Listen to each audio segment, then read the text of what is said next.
everyone, welcome to our live webinar today. We're going to be learning a lot today. This is going to be a very interesting session, I can assure you of that. Our title today, we're going to be looking at the impact of education on the lives and opportunities of girls in Africa.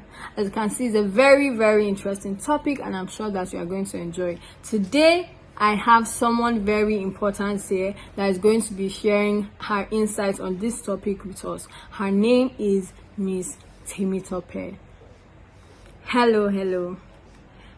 It's so nice to meet you. You're glowing, you're shining. It's so nice to meet you. I hope you're doing well. How are you feeling today? Can you hear me? Thank you, Joanna. Yes, I can hear you. Thank you so much. Good afternoon, everyone. I'm happy to be here. Thank you, Learnxplore, for the invite. It's a huge honor. Thank you. We're so glad to have you here once again. Thank you so much. Thanks so much for being here. So before we start, I see that you've done a lot of work in the educational space. You've done so much work, so much impressive work. So before we start, we would like to meet you. So can you kindly tell us a few things about yourself? Thank you. Okay, so my name is Temitope Ifegbesan.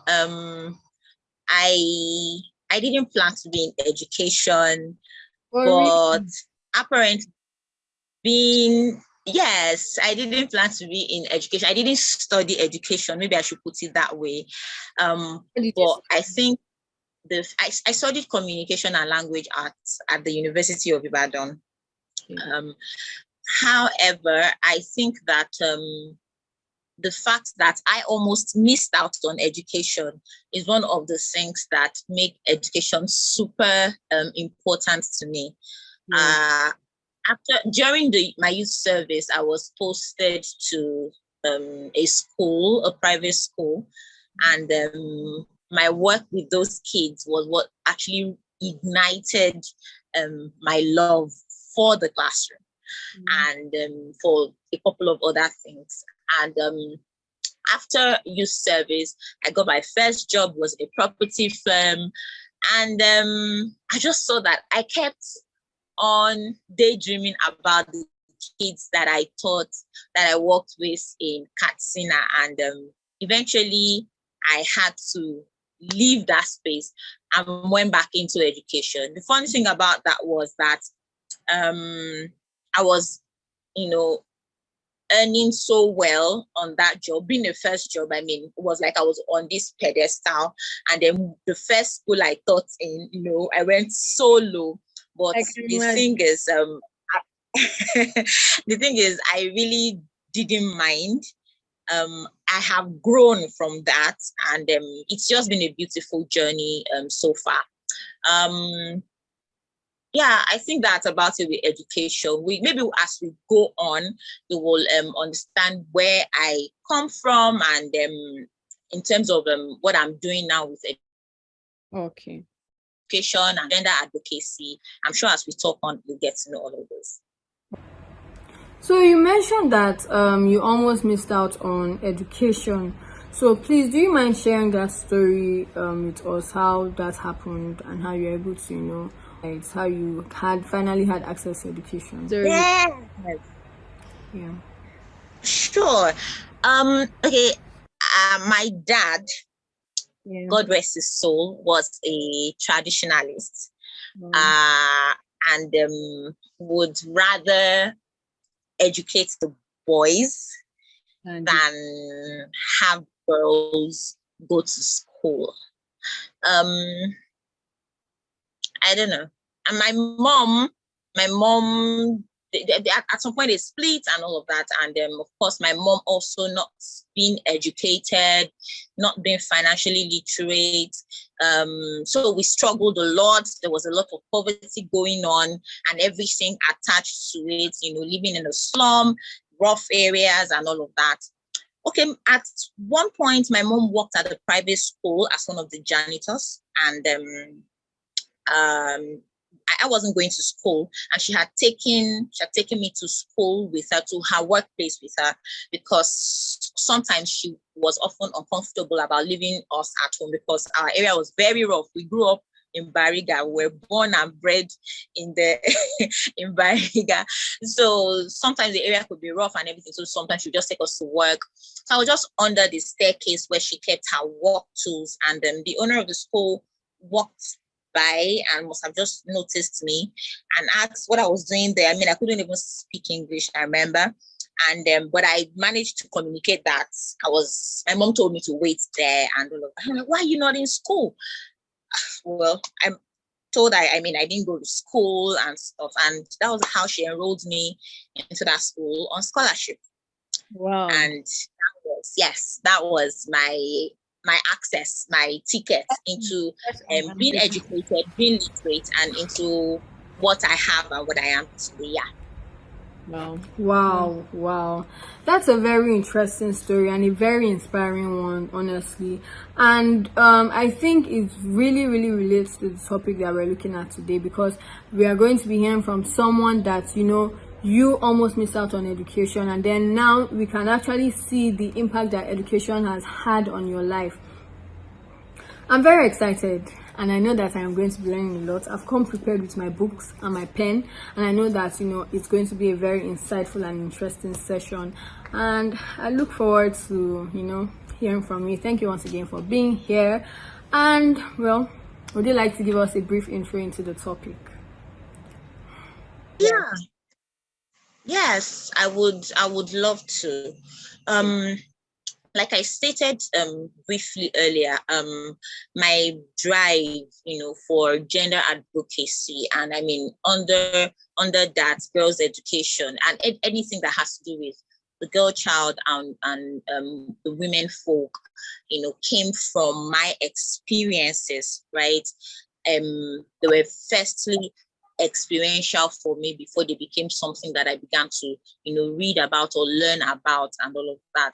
And from my life testimonial, I can say categorically that education can have a profound impact on the lives and opportunities of girls in Africa. Historically, girls in Africa generally just faced significant barriers to accessing education. So many barriers, from poverty, just like it happens with me, to cultural norms, just like it happened with me, Yes. To early marriage, gender-based violence, and so on. Yes, I said historically, but guess what? These are still things that still go on even in our present day. They are still ongoing. But the good news is that there is an increasing recognition of the importance of educating girls, as a means of promoting gender equality, now that everybody is making so much noise about it, as a means of reducing poverty, as a means of, improving the overall social and economic development of any nation, of any nation. And I think that it's an absolutely amazing idea that we are having these conversations. We should keep having them. It should be ongoing, so everyone that needs to hear it, until it begins to make the impact that it should make, even in the remotest of villages. Yeah. Thank you so much for giving us insights on the topic that we're looking at today.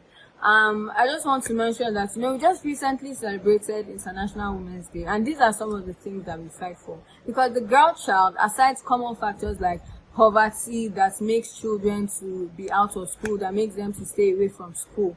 In Africa, for instance, you have 54 million children that are out of school, or more than, and more than half of these children are girls. Because there are factors like cultural factors and other things that affect the girl child when it comes to education. And when we are talking about these things, we're not trying to say that the female child is preferred over the male child. No, we are just saying that there should be equality. Every child, regardless of their gender, should have access to quality education. So that is why we are looking at this topic today, and I hope you open your minds to learn new things and also to take action when you can and where you can. So I'm going to hand over to Mr. Temitope to take it over from here. Thank you. Okay. Thank you, Ife. So sorry, Joanna. I don't know why I called you Ife, but I don't know where that came from. Thank you, Joanna. Sorry about that, please. I think that, from the point I was given, I should just start with the importance of access to education for girls in Africa. When girls have access to education, and not just any kind of education, quality education is important. When girls have access to quality education, I mean, it has incredible amount of impact. For instance, this gender equality that we've been talking about, it promotes it easily, makes things easy in that regard. Education is a fundamental human right, as every one of us know. I want to believe everyone. Okay, let me not just generalize. Maybe some people don't know, but it is a fundamental human right. And providing equal access to education for girls can help to promote that gender equality that we're all craving for. Educated girls, will definitely be more likely to have access to better opportunities. I'm talking from experience, because I know that if I wasn't educated, if I didn't meet that woman that day, if that woman didn't take the steps she took that day, I will not be here. I will not be able to talk about these things, right? So it gives girls better opportunities, makes them become, better economically independent. Everybody's always asking what the woman is bringing to the table. Starts from educating her, right? So makes them economically independent and makes them to, make better decisions, more informed decisions about their lives, about their bodies, about their future, about their children's future, right? Yeah. So in addition to that, it reduces poverty. Okay, or breaks the cycle of poverty. Even if the girl started out in poverty like I did, right? Being educated empowers her, right, to break that cycle, because she has access to opportunities, just like I mentioned earlier. So education is an effective tool for reducing poverty. Educated girls will be more likely to enter the workforce. Like I've been able to do. They'll be able to earn higher wages than those who are not educated. You'll be able to contribute to the economic growth of their communities and in extension of their nation or their country. And this can help break the cycle of poverty and improve living standards for families and communities. Honestly, communities that are not invested in girls' education don't know what they are losing or missing out economically, because the contribution of women into economy cannot be understated, or should not be understated, right? Apart from, I've talked about gender equality and reduction of poverty, it also improves health outcomes. When girls are educated, like I mentioned earlier, they will be able to have better health outcomes, make better decisions concerning their bodies, concerning the number of children they want to have, right? Concerning taking care of their children, having healthy children, they would naturally just be able to make better decisions. That's about what's now going to have children that they cannot take care of, or things like that. Health outcomes are generally improved. Yes, they understand the importance of health, they understand the importance of nutrition, and they make informed decisions about those things, about their own health and even their family's health. And that's the beauty of it. The beauty of girls' education is that any girl that is educated, honestly, it just doesn't stop with benefiting her. It benefits every other person that is around her. Right. And then girls' education, I would say, would always foster social and economic development. I think I've talked about economic development a couple of times. It is essential that girls get educated for social development. Educated girls are more likely to participate in civic and political life. It is just the norm. They are more likely to be the ones that will participate in political life, and to become leaders in the community or in the nation. They are also more likely to challenge harmful practices like child marriage, like female genital mutilation, breast ironing. They are likely to challenge those things and be a voice, just like I'm trying to do in my life, being a voice for those whose voices are not heard in that regard, because I don't like to say girls don't have voices. They have voices. People are just not listening. to their voices. So when girls are educated, they become advocates for the rights of girls and women across board, right? And I think that education would also improve the general or the overall education system of any country. Educating girls can improve the system when girls having access to education become teachers, they become school heads, they become policy makers, they become administrators. This way, we begin to improve the quality of education, because now there's female representation, and anything that affects the girl child is being addressed because we have female representation in the education space. And anywhere we have females, yes, there tends to be a lot of improvements. Yeah. So I think I should take a pause. I don't know if you have a question, or if you want me to go on, yes, I'll be happy to. So yeah, I just wanted to buttress on the points that you made about education, how education helps you to stay informed health-wise. Because I know we had this friend of the family that she had breast cancer and she did not know, because she was not informed. So when she noticed that there was something wrong with her breast, instead of doing something about it, it started growing, and then she started padding the second one so that it would be the same size. And then by the time she was able to talk to somebody, it was too late. A few weeks after that, she died. So having education, imagine if she was informed, imagine if she was educated, her life would have been saved. And that is the case with so many other women around the world, not just even in Africa, that have had to die simply because they did not know. And that's why we say knowledge is power. It is. Another thing in regards to health, by the way, I'm sorry to hear about that person.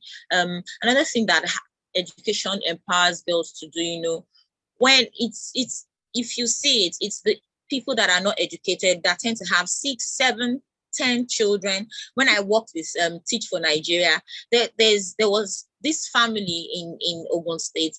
Already, I think the kids were like 10. And this is not an exaggeration. So one of those kids was in my classroom. The mom actually died trying to give birth to another child, right? If she was educated, she would understand the capacity of her body. She would understand. As a matter of fact, she was educated. She would not even be you will be so engaged with other aspects of life that it is not only childbearing that will be your preoccupation, right? You're able to make informed decisions. You're able to talk with your husband. Man, this is where we're stopping. We're stopping at 2, or we're stopping at 3, or we're stopping at 4. Do you understand? Education, there's a way education gives you a voice, right? That a voice that would be listened to. A lot of people, a lot of women, girls have lost their lives, because of this lack of education thing. And I just hope it keeps getting better. Yeah. Okay, all right. I think that one of the things I want to talk about is the social and economic benefits of education for girls. Because I was intentional when I was, just ruminating about over this early hours of the morning. I decided, okay, I'll just go with the points that you wanted me to address. So I think I should just do that. Yes, I mentioned earlier that education promotes social and economic development, and that also has a lot of benefits. Educated girls are more likely to enter the workforce, as I've mentioned, and earn higher wages. This will contribute to education and to economic growth. According to the World Bank, every year of education for girls can increase their future by 10 to 20%. Wow. Just one extra year at school, of being in school, of being educated, can actually increase their future earnings by 10 to 20%. And investing in girls' education can actually boost a country's GDP. So I don't know what countries are waiting for, right? Yeah. Education is so powerful, it's such a powerful tool for reducing poverty. Educated girls, I mean, they have better job prospects, their increased earning potential can help their families out of poverty. They are more likely to have smaller families, like I made reference to earlier, which can, lead to better health outcomes and a more stable financial situation.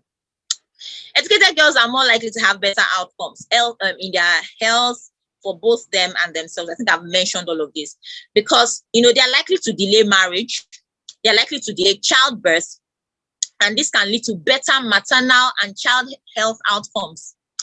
They're also more likely to have access to health care and make better informed decisions about their health. The educated girls can become leaders in the community and contribute to social and economic development, just like we've mentioned earlier.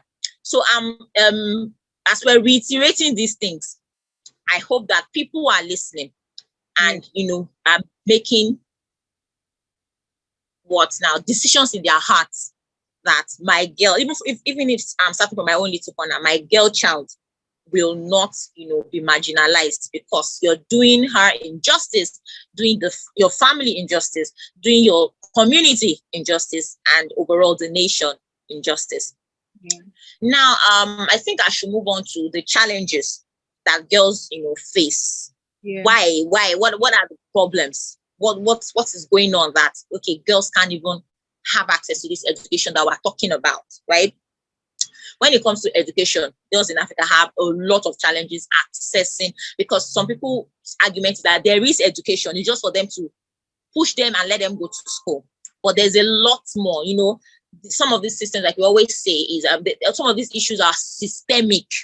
So it's not about the fact that there's a school that has been built, right? There are so many other intricacies that, come to play when it comes to girl child education.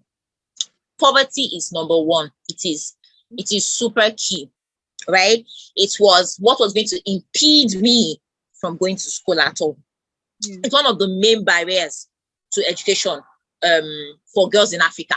Many families honestly cannot afford the cost of education. If we know what the cost of good education really is about now, we know that many families, people who just try to, what they do is just what feeds them per day. Trust me, education is not even priority, right? Yeah. So because they cannot afford all of those school fees, uniforms, textbooks, and all of that, girls are often the first to be pulled out of school if a family cannot afford to educate all their children. And still happening even in this day and age, yes, in 2023. The girl can be older, the girl can be the older child, and they'll still take the younger child, the younger boy, to school simply because they believe that girls girls just end in the kitchen and all of that. Absolutely. And there is still that belief that still runs around, that after all, a girl's education ends in the kitchen, in her husband's house, things like that. Oh, anyway, that takes me to gender discrimination. Gender discrimination is another major obstacle to education for girls in Africa. Girls face a lot of social and cultural norms that prioritize boys' education over girls, as well as gender-based violence and harassment in the school, even in the school and around the school, right? For some people in some maybe remote areas, distance to school could be a problem. And while many girls in rural areas, because of the long travel to school, because it can be difficult, because it can be dangerous for them, because it can be, unsafe, because there's no station or reliable transportation, they tend to, back out of schooling, right? Another thing which many people often don't talk about is poor school infrastructure.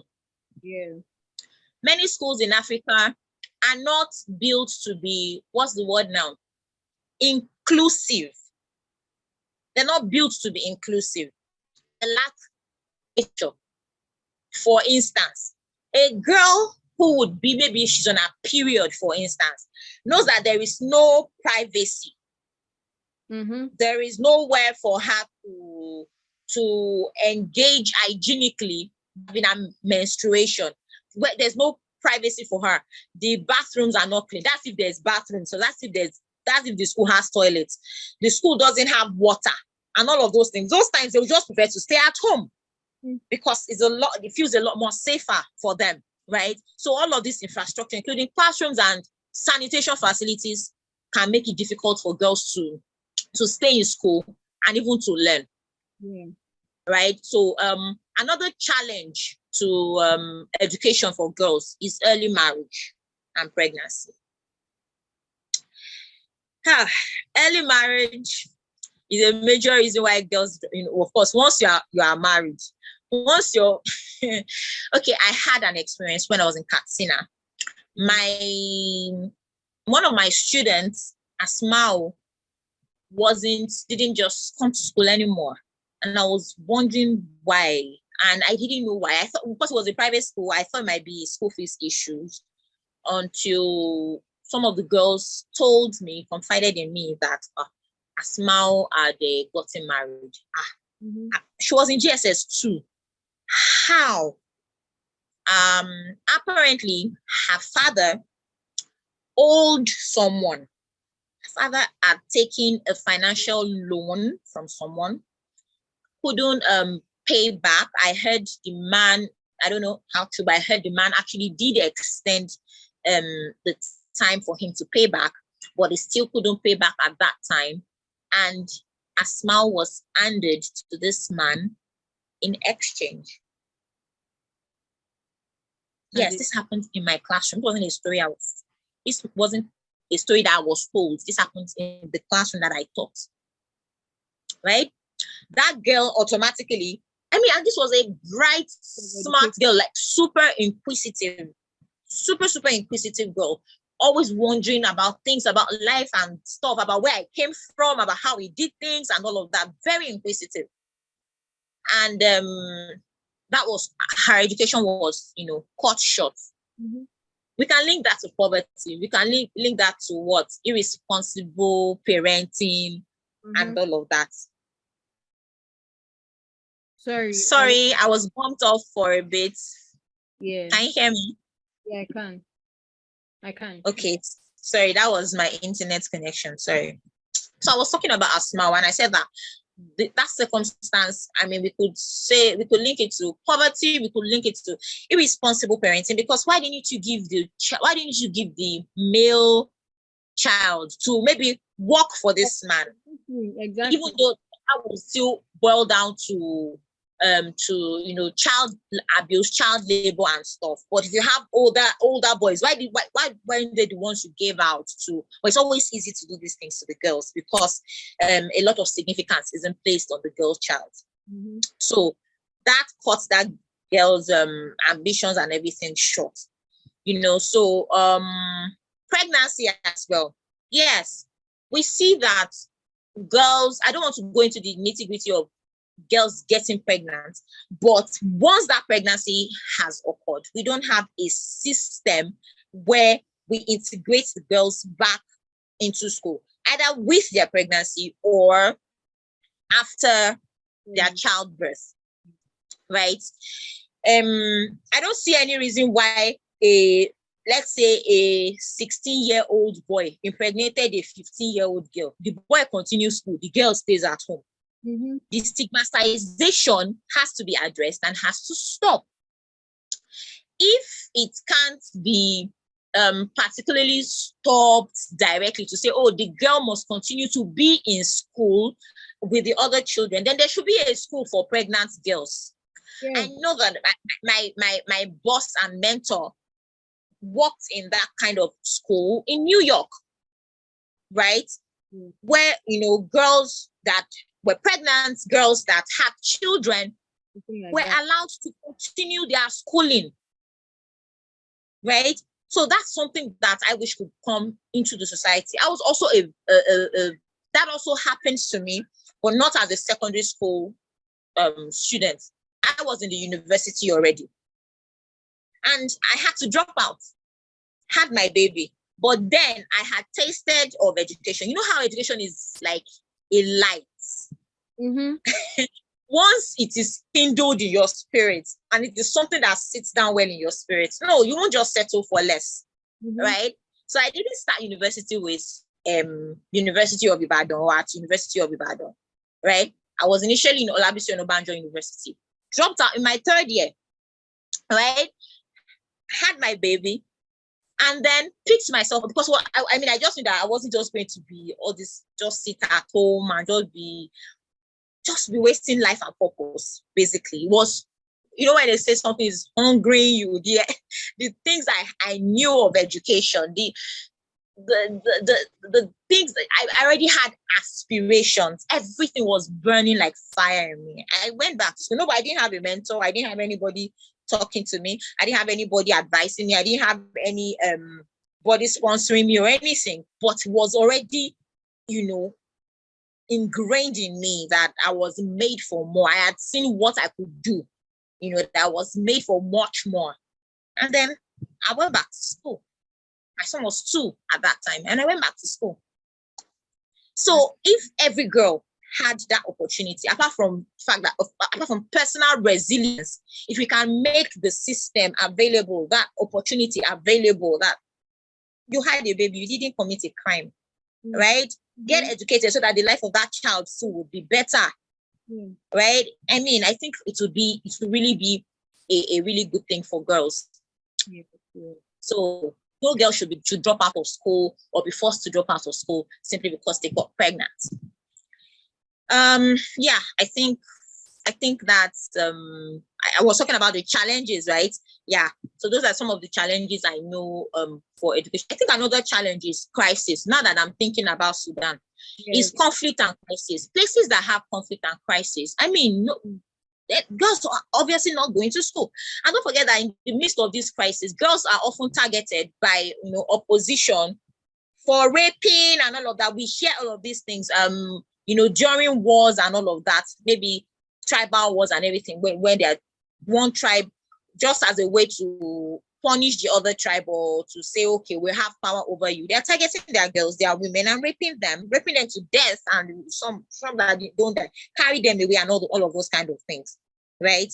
So conflicts and crisis are also some of the challenges that cause some of them are from, you know, we do a bit of work with IDP camps, and then you see how, you know, crisis affects it really affects the lives of a lot of children, both the girl child and the boy child. And you see how, you know, children that are meant to be in primary 6, primary 5, primary 4, they are all lumped up together in one class, because that is the available education. And sometimes some of the girls they may not be able to attend school because of you know, they have to go and do this for the family, sell this to make some money, to make ends meet. And you have stories like that, so you can see that this is aside the trauma that they even have to face, as in from losing families and having to, you know, relocate and live the life that they knew behind, to move to another place for safety. So, you know, it's a lot. It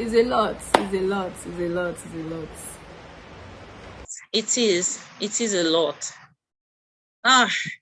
But I know that with so much integrity from every stakeholder, I know that it is possible to eradicate it. Yeah. It may not take 1 year, it may not take 5, it may not take 10 years, it may not even take 20 years, but I strongly believe that it is workable. Yeah. And that is why I'm going to start talking about, I think, how did you coin it? Best practices, yes. You know, how, you know, we can overcome some of these challenges, you know, and, you know, generally just ensure that girls go to school. So I thought there are several best practices basically that have been identified, you know, for overcoming the challenges that girls face when it comes to going to school, accessing quality education, and all of that. And one of that would be providing financial support. Providing financial support to girls and their families honestly can help to overcome the financial barriers to education. And this financial support can include scholarships, can include subsidies for school fees and school supplies. Yeah. I know that you would see people that will come up with the argument that government schools are free. Free government is providing free education in schools and all of that. But trust me, there are still people that, irrespective of that level of subsidy that has been given, because they still pay, because it's not totally free. I've worked in a government school. When I was teaching in Nigeria, I worked in a government school for 2 full years. They're not fully free. By the time they are paying development fee, they are paying this fee and that fee and that fee. It feels to me like it's just tuition that is taken out. And trust me, these people cannot afford it. Is it children that come to school simply because of the food that government was given? And they will come to school with their plates and they will not eat that food during the lunch break. Why? Because they're taking it home, because that might be the only meal they will eat the entire day, and then they come to school waiting for the next day. They honestly can't afford many of these things that schools, or many of these levies that schools still throw at them. Okay, so if there can be scholarships and subsidies on the school fees and school supplies, it would be a fantastic idea. If everybody will be honest and show integrity, not that government or maybe from the federal level it is made available, and then from the local level it has disappeared into several pockets, right? I also think that when we continue, I know we have begun, when we continue to address gender discrimination. Can you hear me? Yeah, you went off for a bit, but I can hear you now. Oh, okay. So I was talking about addressing gender discrimination. I was saying that it is key to ensuring that girls have equal access to education, because when we continue to talk about it, when we continue to raise awareness through campaigns, when we continue to train teachers and train educators to be gender sensitive, to be gender aware and be gender sensitive, and ensuring that schools have policies in place that prevent gender-based violence, and schools are safe places for girls to be at, then this will improve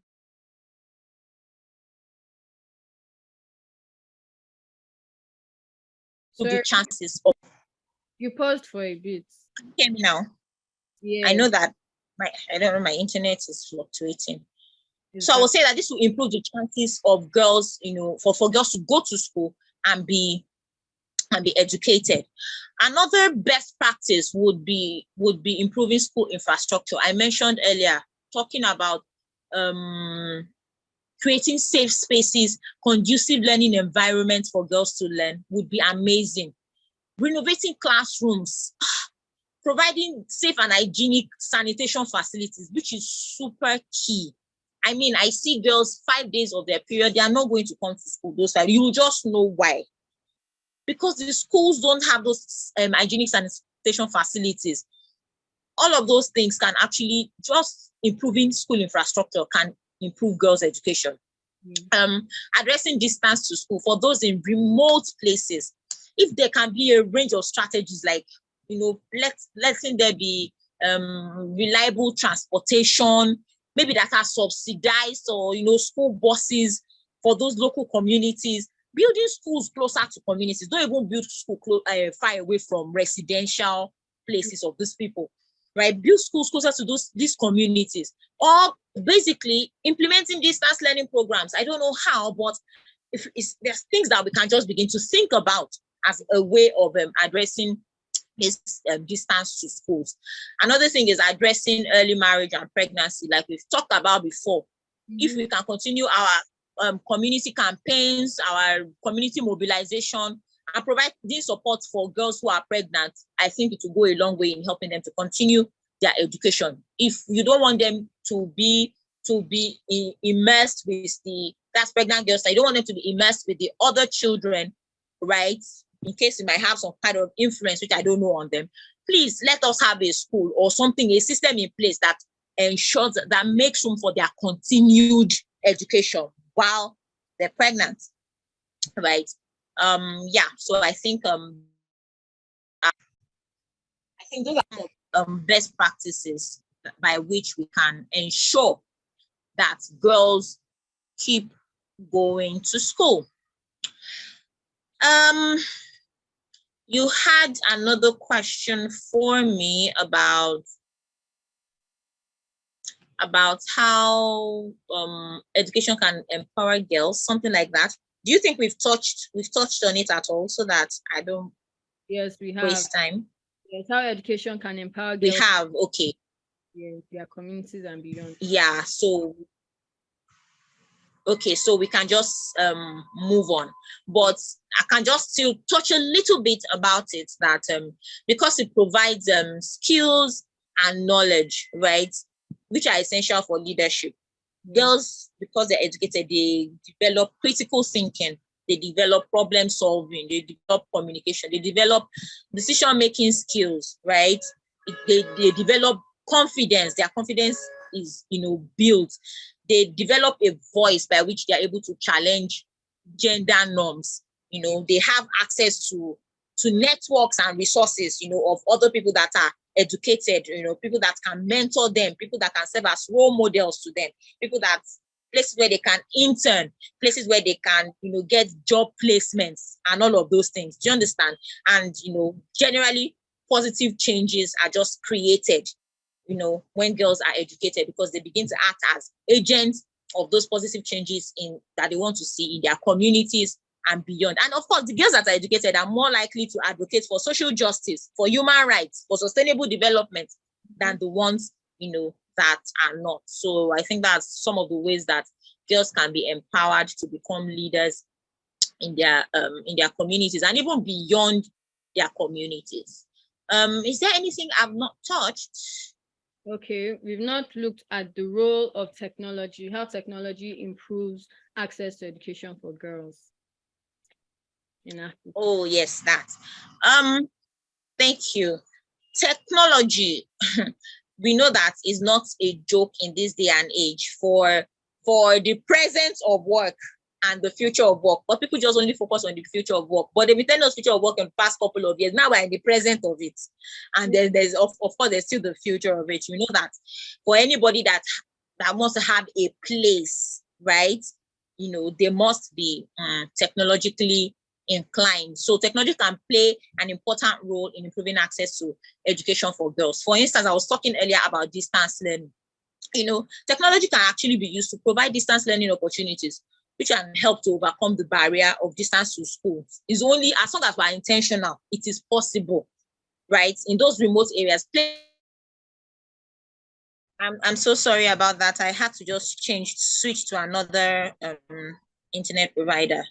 Sorry about that, please. So I was talking about the role of technology in improving girls' education, and I've spoken about distance learning. For those in the remotest part, if we can be deliberate, about them, we can make technology available in the places where they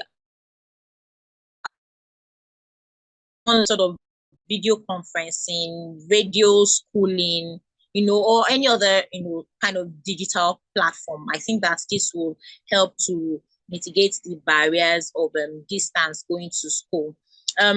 With technology also, we can have digital resources. Were you saying something?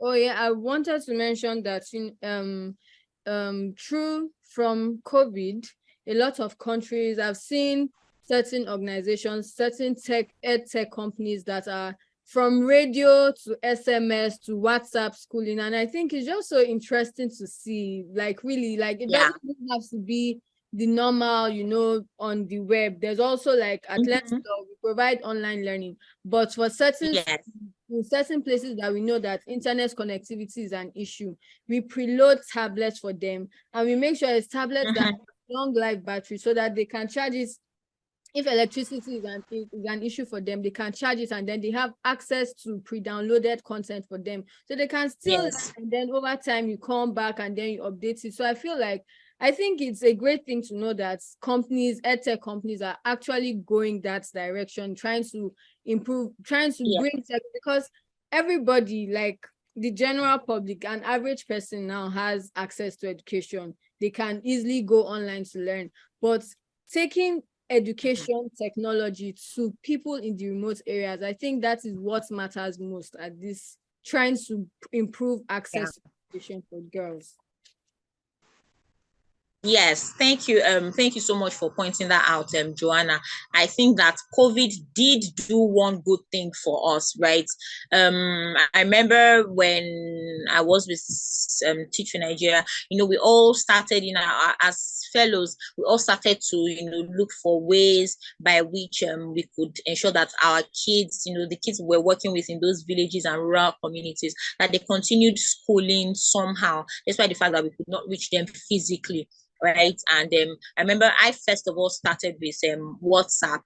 But of course, parents gave me their numbers and WhatsApp numbers. It's one thing to have a WhatsApp number, it's another thing to have a functional what functional WhatsApp number. It wasn't funny. I think I had only two parents, that would regularly have data to access the internet, and so that was also limiting. But I just kept working with them, sending some, taking screenshots of things I wanted them to do, sending some home to them.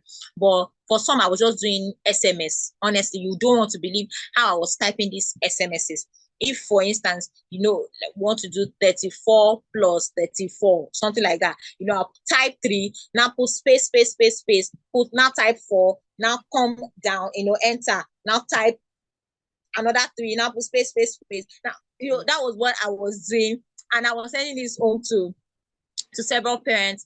And then when it became better and we could move a little bit more, and I started doing worksheets. And the moment it became even more better, as the lockdown kept reducing, we now started having gatherings, physical gatherings in small clusters, to teach the children around those communities. It grew into a really large lesson for each cluster, because other children that weren't going to school at that time, of course, other children in the neighborhood, they used to just come and join and all of that. But of course, we made sure that I made sure that got face masks, nose masks, and other sanitation, whatever. So for everybody, soap and everything like that. Yeah, not so that nobody was put at risk of anything. And thankfully, of course, nothing happened. But I was glad I was able to contribute to that, right? Yeah, I was glad I was able to contribute to that. So like we were saying, it is very workable. It is very possible. It just boils down to the heart of those that are in charge, or those that should be doing it, or those that should be releasing funding for these things. It depends on where their hearts are part time, right? So still talking about technology. Okay, we've talked about mobile learning. Yeah, I think basically it works a lot. In these practical examples that you and I have given, really would work, and create and to create a supportive environment for girls to learn. And of course, that when this technology does come for people in remote areas and all of that, it won't even be only the girls that are benefiting from it, right? Yeah. So it's something that should be prioritized. Yeah. Moving on, can you help me? What's my next point, please? Okay. Any success stories you want to share of girls who have benefited from education, and then how other people, how other people can help to foster education for girls? Yeah. Thank you very much. The number of inspiring success stories of African girls who have benefited from education, right? I don't know how much we know of I'll just maybe mention some names that maybe some of us may not necessarily know, but we can read up on them after. but because I like this space of girls' education, I tend to have read about them at one point or the other. So I think I should start with Beatrice Acheleke. She's a Cameroonian human rights activist, and she founded the Black European Women's Council. So it's an organization that advocates for the rights of Black women in Europe.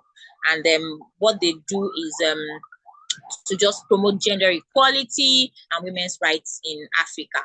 Yeah, if she didn't have access to education, she would not be able to do what she's doing today. There's a Nigerian named Funmi Akinbade. She's a Nigerian entrepreneur. She's also a philanthropist. She founded Women's Technology Empowerment Center. She's a tech sister, and it's an organization that provides technology, education, and training for girls and women in Nigeria. We need that a lot. Yeah. And according to what I've read about them, they have trained over 40,000 girls and women in technology skills since they actually started. Then there's Memory Banda. Yeah, Memory Banda is Malawian. She's an activist. She founded the Girls Empowerment Network. It's an organization that advocates for girls' rights and provides education and support for girls in Malawi. She has been able to help, like what I read about, maybe about 5,000 girls thereabouts to stay in school and actually avoid child marriage, to avoid early marriage and pregnancy. Yes, she's a strong voice there in Malawi. Okay, so I think there are a number of them. Sorry? I said, and then we have you as well. You should be top of our list. Oh, I was coming to it. That's the one I wanted to end with. I was coming to it. So we have a number of women, that have done so much. African, that actually, because they got access to education in Africa, and they're Africans. They've done a lot, from Marianne Jami to Aya Chebi, from several countries. It's all over the internet if we find out about them. And of course, we have yours truly, who benefited from education. And I'm here today because of education. Honestly, maybe in another segment or another another episode of What You Do, we can have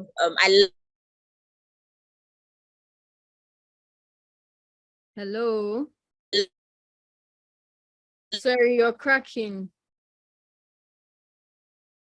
Can you hear me now? Is it better? Yes, it's better now. It's back. Okay. So I was saying that I maybe in another segment or another event or something, I can share my story, and you would see practically, how education, literally turned my life. Like, it was a literal 360-degree turn, right? So education has have you again. We would love to have you. Yeah, I love to share my story. I call it my life map. I enjoy sharing it. There might be a couple of tears here and there, as I'm crying, you supporting the crying, but it's it's always beautiful to tell. Just because I know that at one point or the other, it inspires someone, whether they've been in my shoe, whether they're in my shoe, or they even didn't experience it at all. It just would build empathy in them to, support girls generally, because it was support that I got that helped me to be here. So all of us from our own, little corners, right? There's something we can do for the girl child. There's something we can do about girls' education, about ensuring that girls stay in school. And in line with that, I know that I have a question around the role of people, the role of stakeholders, the role of government, the role of NGOs, and stuff in ensuring that girls have access to education, to quality education. So maybe let me just start with government, because they're the overall. Governments have a responsibility, and I'm saying it with all sense of seriousness. Government have a responsibility to provide quality education to all the citizens, all being a significant being the key word there, to provide quality education to all citizens, including girls, including the girl child. And to do this, they have to develop policies and laws that promote gender equality. I don't understand this one, that we are in one country and we have some other kind of law that is working for some, which is impeding some people to go to school. Yeah. I don't want to go into details into what I'm talking about. I know that you have an idea of what I'm saying, right? There has to be policies that are developed and laws that promote gender equality, that ensure that equal access to education, that girls have equal access to education just as the boys. Yeah. Governments, can also allocate resources to improve educational infrastructure and increase the number of trained teachers, especially in rural areas where girls often face the greatest challenge. Is in the rural areas, they face the greatest challenge of accessing education. So governments were pleading, using this platform, that be intentional about the girl child.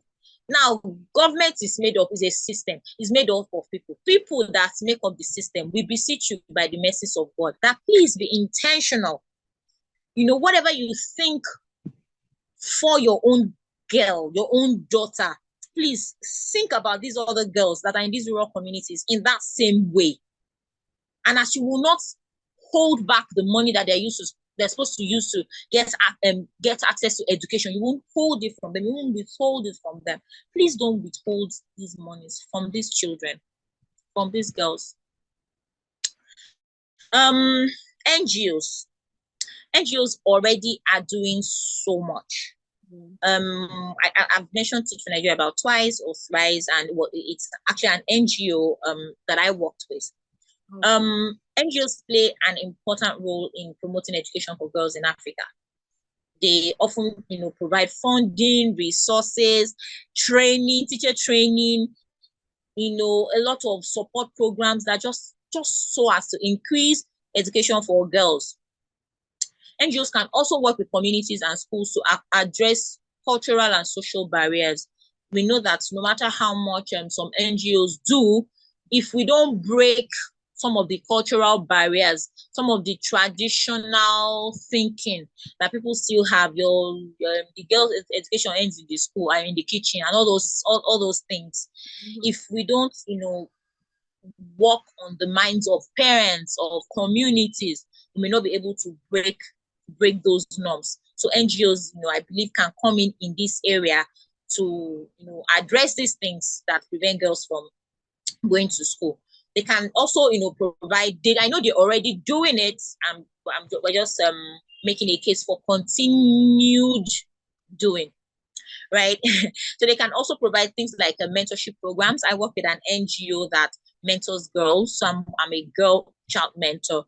That some organizations that provide life skills training and other interventions that empower girls and encourage them to stay in school. I did a project called Empower Her Initiative, me and my friend Gideon, and we're able to, help these people get vocational skills, right? Since we knew that most of the challenge they had with, coming to school and all that stemmed from money. Sometimes, they are hungry. No matter how passionate you are as a teacher, if your student is hungry, nothing will enter, nothing. There's no magic you want to perform.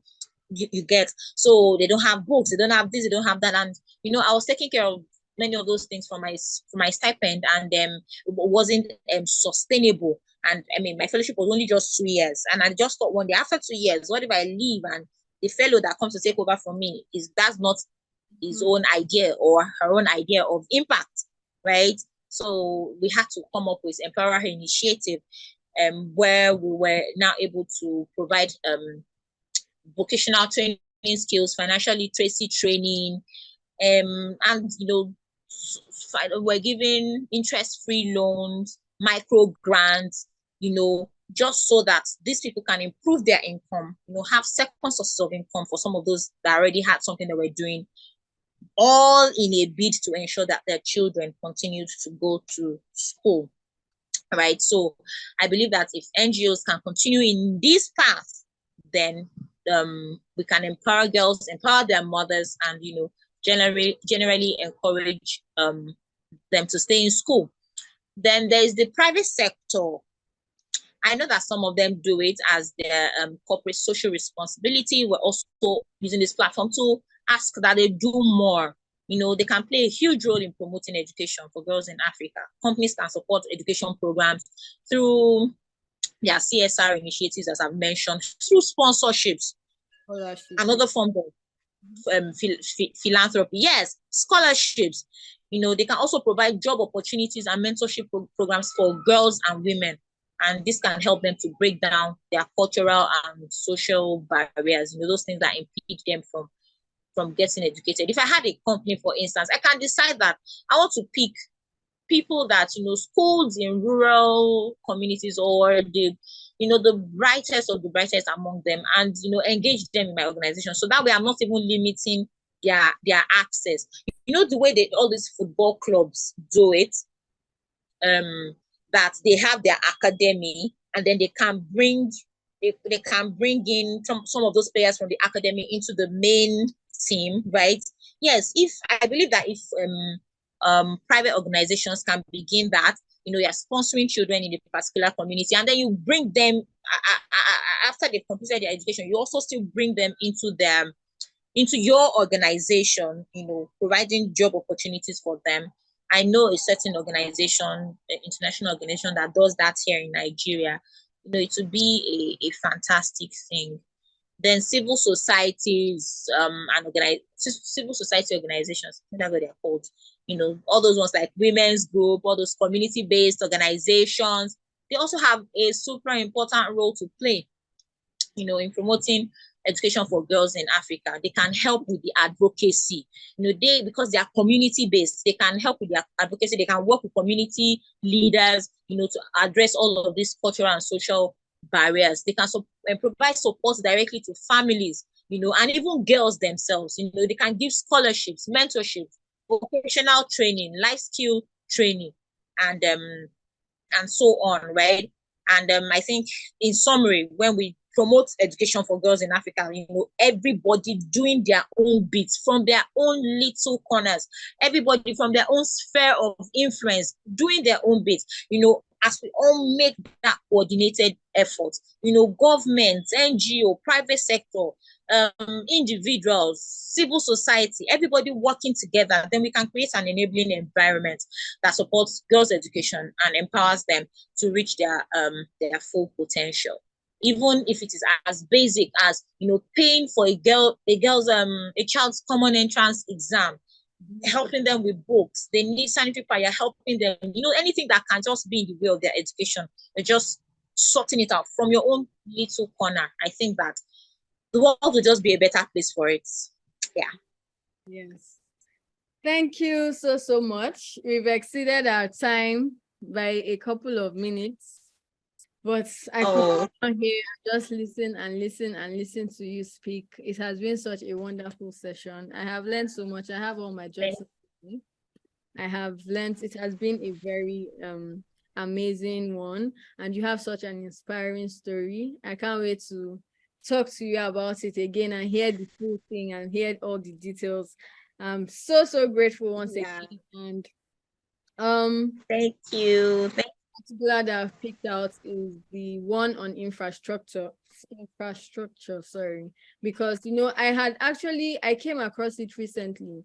It's something that just didn't cross my mind before, about having like proper toilets, having proper spaces for girls, especially during their periods, because it can be so uncomfortable having cramps, and then even having to go to the bushes to bend down, before you know it, they have an infection. There are so many things. And then also for the pregnancy schools, like where people that are pregnant can also get education, because someone is pregnant doesn't mean that they have to discontinue their learning. Meanwhile, the boy is still, he still continues his school and all of that. And those are just a bit of all that I have learned here today.